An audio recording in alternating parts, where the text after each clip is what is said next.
안녕하십니까, 장수현 원장입니다.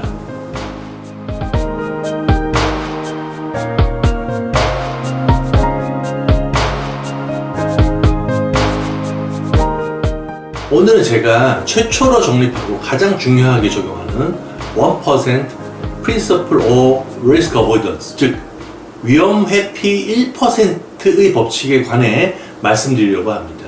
이 원칙을 가장 심플하게 표현하면 음경확대 수술, 조루 수술을 시행하는 데 있어서 단 1% 또는 0.1%의 부작용 확률이 있다고 하더라도 그 부작용이 심각한 것이라면 절대로 그 방법으로 수술을 시행해서는 안 된다는 원칙입니다. 음경확대 수술에서 봉합부위 염증 등의 부작용 가능성은 최근 데이터 기준으로 약 1% 정도가 됩니다. 이런 일반적인 부작용을 0%로 만드는 것은 불가능하지만 만약 염증이 있다고 하더라도 봉합 부위에 국한되어 있다면 추가 방문 치료 3, 4회 정도, 치료기간 2주 연장으로 완치가 되고 최종 수술 결과에는 아무런 영향을 주지 않기 때문에 걱정할 필요는 없습니다. 문제는 확률이 아주 낮더라도 그 부작용의 종류가 심각한 것이라면 보다 엄격하게 봐야 하며 그런 소지가 있는 수술법은 아예 시행하지 말아야 한다는 것이 중요한 원칙입니다. 음경확대 조루 수술에는 여러 가지 디테일한 수술법들이 적용되고 수술 방법이 선택되기 때문에 이 1% 회피 법칙을 의사와 수술 받는 분 모두가 항상 염두에 두어야 합니다. 이 원칙이 지켜지지 않는 경우에 심각한 문제로 인해 수술을 후회하고 부작용을 경험하게 되는데, 반대로 말하면 1% 리스크 어보이던스 원칙이 지켜질 경우 훨씬 더 안전한 수술을 보장받을 수 있게 된다는 것입니다. 이 법칙은 비뇨기과 외의 대부분 수술에서도 모두 적용되지만 음경확대 수술은 유독 많은 수술 기법들이 여기에 해당됩니다. 대표적인 몇 가지를 말씀드리면, 첫째로 귀두 확대에서 어느 정도까지 귀두 확대를 적극적으로 해줄지 여부입니다. 누구나 확대 효과를 크게 얻고 싶지만 귀두는 음경 몸통 피부와 다르게 귀두 조직의 탄력이 떨어지고 두꺼워 잘 늘어나지 않습니다. 그래서 귀두 진피의 안쪽에 무리하게 어떤 물질을 채우려고 하면 귀두 조직이 눌리면서 괴사 가능성이 생깁니다. 귀두 조직이 두껍다고 해서 귀두에 구멍을 내고 터널을 뚫어 여기에 진피 분말가루나 진피 조각을 넣는 것은 더 위험합니다. 실제 이런 부작용 확률은 1%보다도 더 높지만 그 위험성은 아주 심각합니다. 따라서 10명 중에 9명이 괜찮다고 해도 이런 문제 있는 시술은 애초부터 시행해서는 안 됩니다. 환자 유치를 위해 과장된 홍보와 무리한 시술의 피해는 결국 수술 받는 분이 모두 감당해야 합니다. 두 번째는 진피 사이즈 부분입니다. 진피 사이즈를 선택할 때는 실측치보다도 더 큰 진피 제품을 선택합니다. 이 진피를 그대로 쓰는 것이 아니라 재단하고 딱 맞는 크기를 넣어야 하는데, 제가 적용하는 원칙은 다음과 같습니다. 진피 가로폭의 경우 음경 둘레를 감싸는데 요도 해면체 경계로부터 1.2cm를 떨어뜨려야 하며, 진피 길이는 평상시 기준으로 최대 길이 연장 상태에서 음경과 몸이 만나는 위치까지 넣어야 합니다. 음경 뿌리 안쪽 깊은 곳까지 진피를 넣으면 결국 1% 위험 회피 원칙 때문에 심각한 부작용 소지가 발생합니다. 진피 폭을 더 크게 해서 음경 둘레를 과도하게 감으면 발기시 팽창 방해 소지가 있고, 길이를 과도하게 넣는 경우에는 진피의 감염 제거라는 심각한 부작용을 원천적으로 피할 수 없습니다. 의사가 아무리 잘해도 심각한 부작용을 완전 차단할 수 없는 이런 수술법은 애초부터 피해야만 합니다.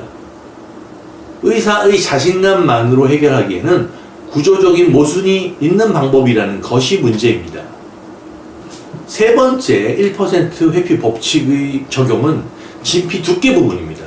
두께는 제가 오래전부터 4.5mm까지만 안전한 생착을 보장할 수 있다고 말씀드려 와서 잘 아실 텐데, 결국 이보다 1-2mm 더 두꺼워지는 것조차 작은 확률이지만 부작용 소지가 생기는 것입니다.